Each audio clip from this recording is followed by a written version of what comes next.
Perkenalkan, nama saya Vincentius Temparang, Prodi PGSD. Akan menjelaskan 7 sakramen dalam Gereja Katolik. Berikut ini 7 sakramen yang ada dalam Gereja Katolik. Yang pertama, sakramen pembaptisan. Sakramen baptis merupakan yang pertama kali kita terima sebelum sakramen yang lain. Pada saat penerimaan sakramen baptis, kita diperciki air, kemudian diolesi minyak serta diberi kain putih dan lilin bernyala. Semua itu merupakan lambang bahwa kita telah dibersihkan dari dosa asal dan siap menjadi terang bagi sesama. Dengan menerima sakramen baptis, kita telah diangkat menjadi anak Allah dan digabungkan dengan gereja yang menjadikan kita anggota tubuh Kristus serta siap diutus untuk berbuat baik pada semua orang. Pembaptisan hanya diterima satu kali untuk selamanya, namun meninggalkan material rohani yang tidak dapat dihapuskan. Yang kedua, sakramen Ekaristi. Perayaan syukur atas kasih Allah Bapa lewat pengorbanan Tuhan Yesus Kristus dirayakanlah tiap kali kita mengikuti misa atau sakramen Ekaristi. Pada saat Ekaristi, kita mengenang karya penyelamatan Yesus Kristus bagi manusia yang terjadi melalui wafat dan kebangkitannya. Perayaan Ekaristi dapat mengingatkan kita pada malam perjamuan terakhir yang diadakan Yesus Kristus bersama para muridnya. Perkataan dan tindakan Yesus pada saat perjamuan terakhir, Yesus menunjukkan bahwa ia rela mengorbankan dirinya untuk keselamatan dan kehidupan seluruh umat manusia tanpa terkecuali. Keselamatan Yesus Kristus tidak hanya diberikan kepada orang Katolik, tapi untuk semua orang. Pada saat menerima komuni, kita menyambut tubuh Kristus dan kita dipersatukan dengan Yesus dan sesama karena kita menerima Yesus yang sama. Yang ketiga, sakramen Krisma. Allah Bapa memperkuat jiwa kita lewat sakramen pengakuan atau sakramen Krisma.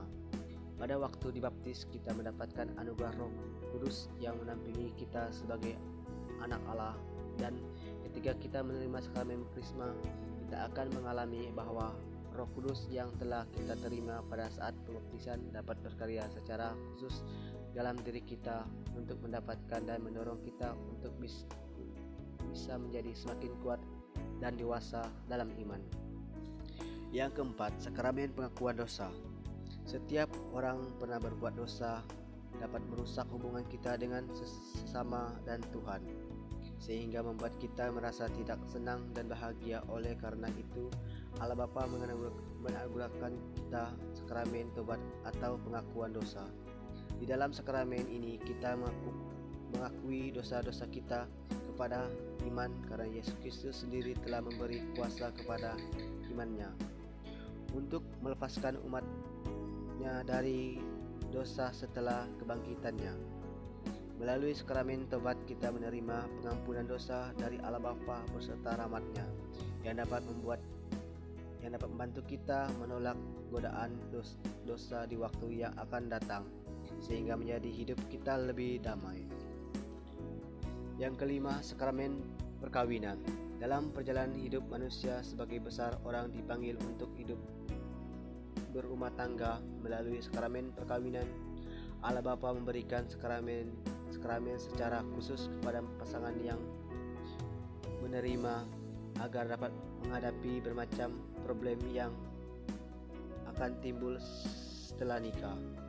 Dalam sakramen pernikahan terdapat 3 pihak yang terlibat, yaitu mempelai pria, wanita.